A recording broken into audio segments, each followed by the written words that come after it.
That was very good. Hey, give me a high five. Hey! Yeah! There's a spectrum. Some there's zero recovery, some there's complete recovery.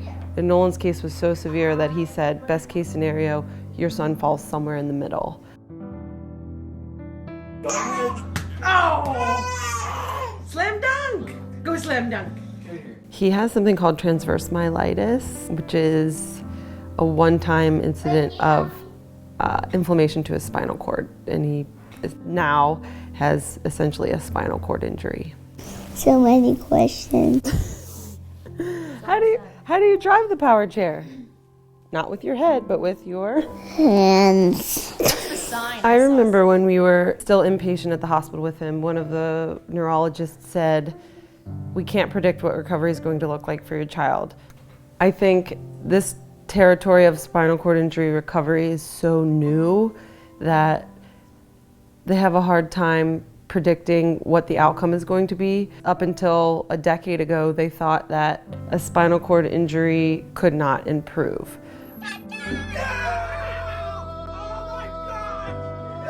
Now they're seeing that when a spinal cord is injured, it can recover, and that new pathways can develop, old pathways can open up, but you have to keep moving. And to facilitate movement with someone that has very little movement on his own is very difficult. So a lot of kids don't have that opportunity or the facilities or the resources to make that possible. So it just sort of perpetuates the notion that recovery isn't possible. Oh, no. Nolan was at Children's Hospital for 3 or 4 weeks when he was initially diagnosed, and the message that we received from the doctors there was that to not really expect much recovery, and any recovery that we saw was going to happen within a relatively short period of time, and that there would be nothing after that, which we understood. It's their job to kind of prepare you for the worst, but at the same time, we weren't going to accept that for him. Good job! Ready? I mean, we were lucky to have found families through social media and through our area that had already walked this path of spinal cord injury recovery, and we just sort of flew on their coattails. So, reach out to the people that have done this before, reach out to us. We're always willing to help families and shorten that learning curve because life changes so quickly. Before this, I didn't know anyone who had ever dealt with a kid that had severe paralysis, but now we have plenty of families that we know, and we're all learning from one another. Versus having to forge this all on our own, we would be so far behind where we are now. Perfect Totally form. did it. Perfect form. Could have went to 30. I'm ready. Our old house was a 1970s colonial. We opened it up as much as we could, but we started to see that even with the changes, a more open floor plan, it still would have been very difficult for Nolan to live in the house just because there were still a lot of tight hallways, narrow doors, and probably the biggest thing was that it was a 2-story house. Right now, with him weighing 40 pounds, it's not really much of an issue.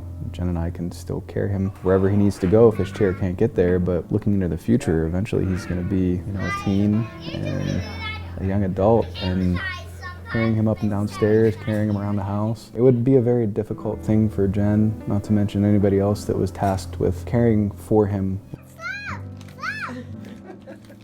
Started looking everywhere that we could to find people that were focused on recovery. We found some people at the Children's Institute that were doing some programs, and then we found similar programs in Louisville, Kentucky. And basically what that is it's essentially just becoming active again. Instead of being confined to your wheelchair, getting up out of your wheelchair and moving. And even if he can't move, helping him facilitate that movement. Do it with your head then. You'd be surprised. You would think a therapist's job is to believe in your child, but therapy for these kids is to bridge the gap between what they can do and what they need to do. Their job is to get him independent where he is now, where we are always pushing for that next step of recovery, which might change the plan and is more difficult for them because what they were planning last month is different because now he has more movement or different movement. Let me see you move that little fin. Instead of laying him on the couch and having all these supports around him, instead of putting him in a wheelchair that's fully supported with a chest strap so that he doesn't fall over, we give him the least support as possible so that he has to move and he has to use his muscles to fall and try to move back up. So it's really, really subtle differences that make a huge difference for him. The facility that we take him to in Kentucky believes that paralysis is only secondary to being immobile. You have to think about that. So you're only paralyzed because you're immobile. So if you become mobile again, even passively, you can change that paralysis. So it's not the initial event of becoming paralyzed that keeps them paralyzed. It's just the fact that they're no longer mobile after being paralyzed. So we know of cases where people have recovered, and I don't expect for Nolan to be the captain of the football team when he's 10 years from now. But I would like him to have independent use of his arms. I would like him to be in a manual wheelchair. I would like him to move out of my house one day. Just like he should, like any college-age kid his age will do eventually. So we have realistic expectations, but we're always sort of pushing the envelope to get better and to challenge the therapists around us to believe that too.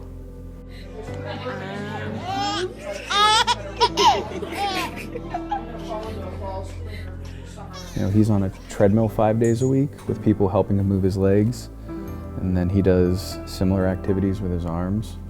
So, you know, it's really helped him. When we first left the hospital, he couldn't even really hold himself up, and now it's been like 2.5 years later, and they're seeing trace movements in his fingers and wrists. So. You know, recovery is possible, but you have to work really hard at it, and it's a testament to Nolan. He works out 2 hours a day, 5 days a week. So, How many adults can say that? Yeah, not me. It's changed pretty dramatically. You know, it's time that we don't get to spend together as a family. So, it's had a very big impact on our lives. Nolan requires now and most likely indefinitely into the future many caregivers. When we first brought him home, we had caregivers almost 24 hours a day for him at night to turn him, and nursing during the day while we work. Because he, in addition to being immobile, there are other secondary complications that require nurse oversight. So we've got people in our house all the time during the day, so that's a bit of an adjustment, but something that we felt strongly he adjusts to, because that will be necessary in his future as well. Transverse myelitis and acute flaccid myelitis are very similar. They fall under the same umbrella. It's just a slightly different part of the spinal cord that might be injured, but with this surge of cases of this polio-like illness, it's important for us to spread this message of hope and recovery, because we know that there are families this year, almost 200 of them, that are in the same position we were in 3 years ago, which is your world just changes in an instant, and you're hearing from all of these providers that the outlook is very grim. But we've seen, even in this past year, his 3rd year of being injured, this spontaneous recovery, and we have many reasons to be hopeful, and these families should as well. The paralysis can be severe, like Nolan's, with upper and lower extremity involvement, but as long as you keep moving and as long as you keep hoping that things will change, that even that attitude will fuel how you position them on the couch. It will fuel the way that you want them involved in the classroom. It will fuel the way that you have them interact with their peers, and that small difference can really make a huge change and a huge difference in where their recovery goes. So always believe that there will be change, because that has implications for how you interact with your child every day. And I think that is one of the reasons that we are upending our lives to go down to Kentucky next year, because we're having a hard time getting buy-in from the therapists that we have here that Nolan can get better. So unfortunately, you're going to have to fight that fight and be an advocate for your child in every area of their life, so that others around you can believe it too. And I think that makes a world of difference. Give him kisses on his head. Yeah, I was 6.5 months pregnant when this happened to Nolan. Our 2-year-old doesn't know any different. He helps us at times. He'll help feed Nolan, he'll help give him drinks, he'll help pick him up if he falls over in his stander on the couch, he'll lift him up, or he'll come get me and say, help, help, Nolan needs help. It's a testament to how resilient these kids are. It's difficult for us, it's chaos and it's pandemonium almost all the time when we're together. But Nolan doesn't know any different, Henry doesn't know any different, and this is just their normal and their lives. Despite the challenges that Nolan has physically and the challenges that our family has in normal everyday situations, our life is really normal. And the kids in Nolan's preschool class don't know him any different, and Nolan is just Nolan. And I think it's easy as a parent to get caught up in what could have been and what isn't, and that will hold you back, and that will hold your children back. So life can be normal. It's a new normal, it's a different normal, but it's very normal for us. Knock, knock. Who's there? Dishes. Dishes who? Dishes, nobody's put your hands up. We look forward, and I think some people have a really hard time moving past that loss. And you know, we have bad days too, but by and large, we're just looking forward instead of what we or he missed out on because of what has happened. It's a very odd dynamic and a very odd place to be, but I think that's what's helping Nolan, because we think he can get better. Is that delicious? Delicious.